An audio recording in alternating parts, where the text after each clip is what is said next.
hevalên hêja ev dema xweş be. Di vê vîdeoya Kurd de ez ê hewl bidim ku di derbarê teoriya geosentrîk de hinek zanînên Kurd raberî û hêjayan bikim ku ev teorî ardê an jî em bibêjin dinyayê wekî navenda gerdûnê dihesiband.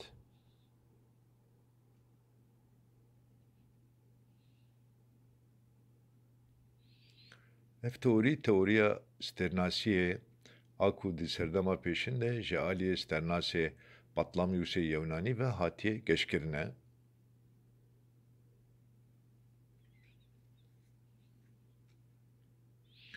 Ev teorî heta dema sistema rojnavendî ya sternasê Kopernîkê Polanî jî wekî zanînekî rast hatiye dîtin û pijirandin.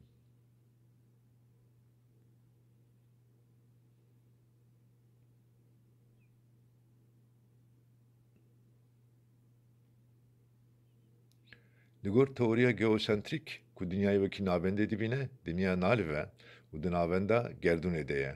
Roj, heyv, planet û stêrk jî li dora dinyayê vedigerin, an jî em bibêjin digerin.